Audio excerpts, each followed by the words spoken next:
What's up, family? Thank you so much for tuning in today. So, we're going to talk about how you can use your mind to help your body heal.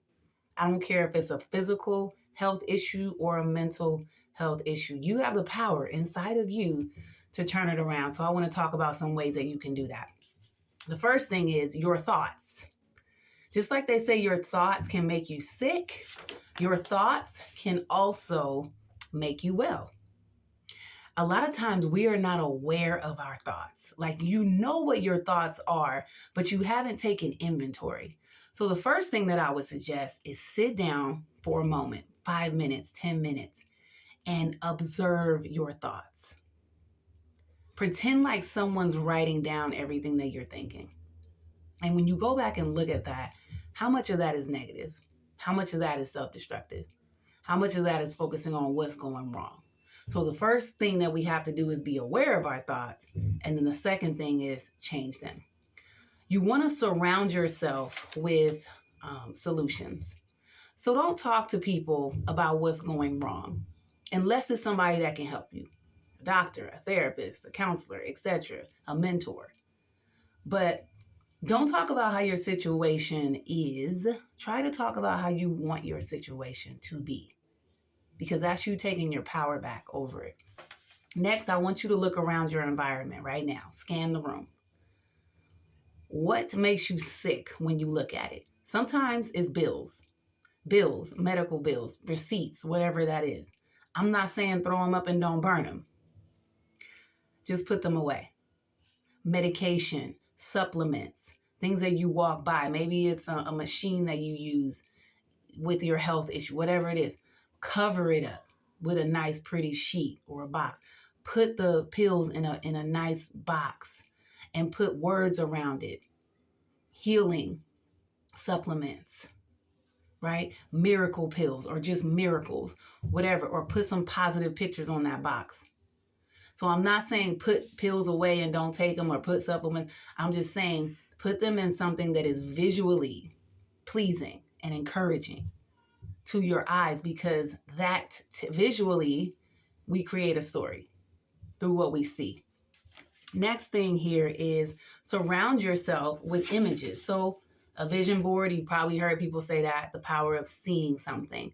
Now, this vision board doesn't have to be you. It can be other people. It can be pictures out of a magazine or a book.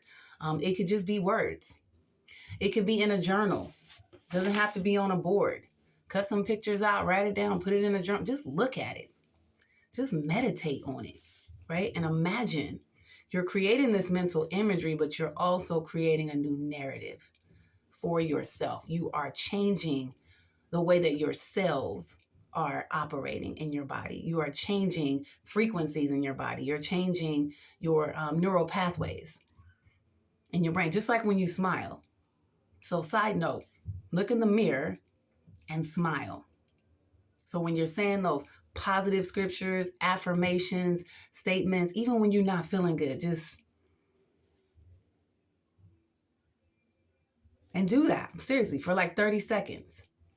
Your body doesn't know the difference between what's going on in the outside.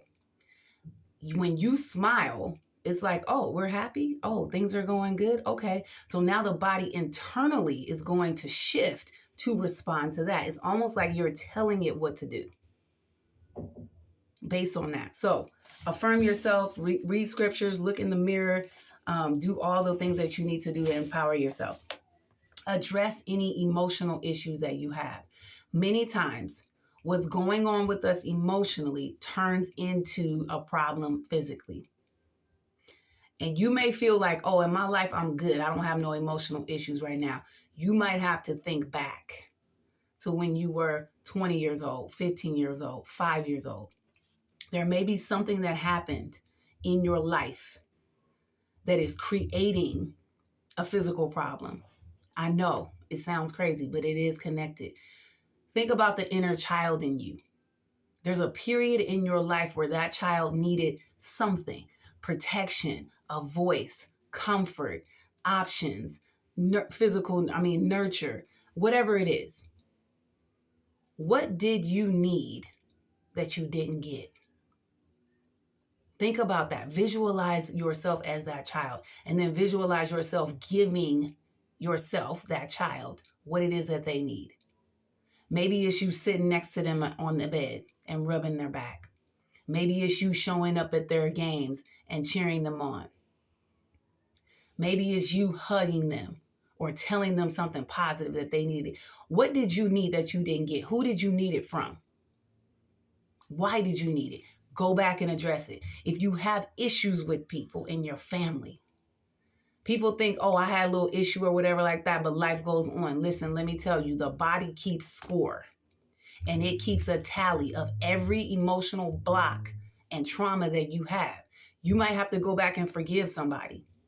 You might have to go back and send that person love. Address it so that you can set yourself free from whatever is going on in your body. Next thing here is get out in nature. So you've heard of grounding, I'm sure, getting your feet in the sand, in the dirt, on the grass, just on the ground. Why is that? Because that is where energy is stored. Many times they tell us to interact with water because, let me tell you this about water. Water changes its molecular state based on what it receives. So there's lots of water studies. I believe it's Emoto who did a study where they spoke to one glass of water, positive things, another glass of water, negative things, and they froze it. And when the ice started to crystallize, there were actually black particles in the glass that had negative thoughts, that you spoke negative words to. Because that's the power. The water actually can change. It can heal you. It can restore you. So biblically, you see time and time again where Jesus uses water in the miracles, whether it's going to the river or pouring water over someone's head or whatever that is. So there's so do your research on it, but get your feet in some water. Pour some water over your head. Speak life into yourself as you're drinking water. Lots of power behind that. What else do I have? When you say your affirmation, say something like, I like this one. My DNA has been reset to its original state of being. Every cell in my body is strong. My body knows what to do and how to heal itself. Every day, in every way, I'm getting better and better. And one of my favorites is things are always working out for me. Nothing ever goes wrong. All things work together for good. If y'all want to tie that in and throw your scriptures in, you can do that as well. And then the last thing I want you to know before I wrap up is, and someone said this, they said, if you want to know what your thoughts have been like in the past, examine your body today. If you want to know what your thoughts have been like in the past, examine your body today. If you want to know what your body will look like or be like in the future, change your thoughts today. Your thoughts have so much power. They create a belief system. And we talked about a belief system. What do you believe about yourself? What do you believe about your situation? What do you believe about your diagnosis? What do you believe about who you are? Because who you are right now might not be what God created you to be. And that's not what he intended, which is why we know it's temporary. We just have to do our part while God is doing his part. So I want you to believe something different, because a belief is just a thought that we keep thinking. And a lot of times when we're in a tough place and when we're struggling mentally or physically, we keep playing this same record.